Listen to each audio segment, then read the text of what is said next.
With 10 beekeepers in discussion, there will be 20 answers. I work with the 21st answer. I dare to be different. I call this the tech method.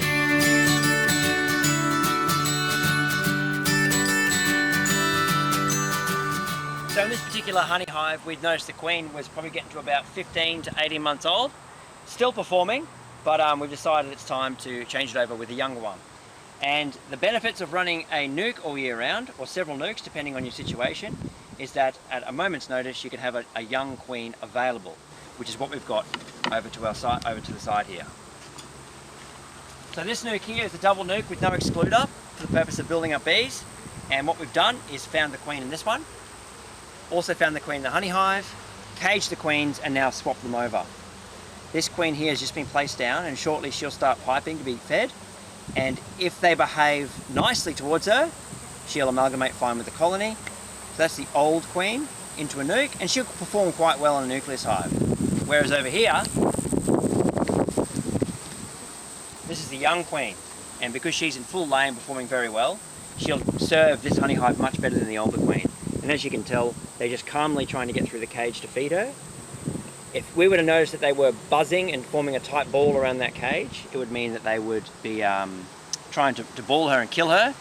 But in this 5-minute queen exchange that we practice all the time, never had one failure. So it's a top tip. And as part of the overhaul of the brood box, by changing the queens, we're also removing 4 frames, lifting them up into the middle super, and replacing 4 good stickies downstairs. That'll help keep the bee numbers high and give the new queen plenty of room to lay.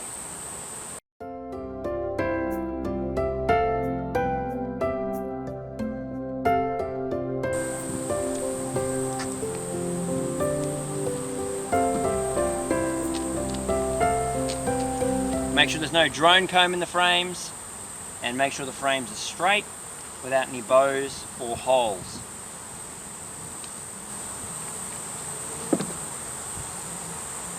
No, that one's too bowed for my liking. That one? Yep. Even though it's dark, the cells are still quite thin. So she's right to go.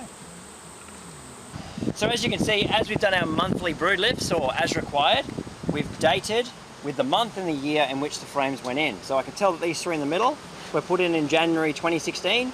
These 4 here were just put in today, and these ones here were older frames, and they'll be the next to move out. The next thing we do is squeeze them all together. Helps with warmth, also reduces drone comb being built in the brood chamber, which we don't want. So that's looking pretty neat. Now we're going to release the queen. She's been sitting there for enough time for us to be satisfied that she's going to be accepted without a problem. If she's reluctant to go out, you can give a slight puff of smoke at the back. Subscribe to learn more. Sometimes she gets preoccupied being fed instead. There she goes, she's going. Bang, straight down. And then of course, with all due haste, you want to get that excluder on. For easy cleaning next time, try and have the longitudinal bars on top. Please like, subscribe and comment.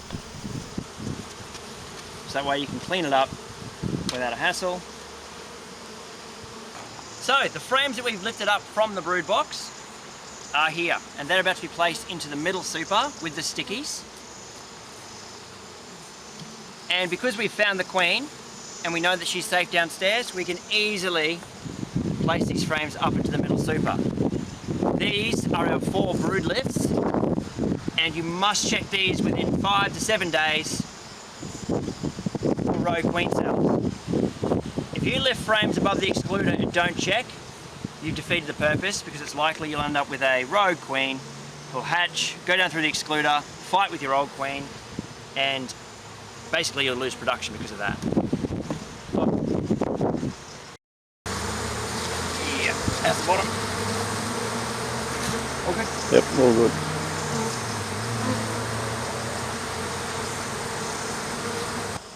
So in one opening of the hive today, it's been pretty efficient because we've been able to exchange the queen from a nuke to the honey hive and vice versa. we've been able to lift 4 brood to help build up bee numbers, and on top of that, exchange and harvest a full super of honey. And of course, part of any brood inspection at any point in time, you're checking for disease.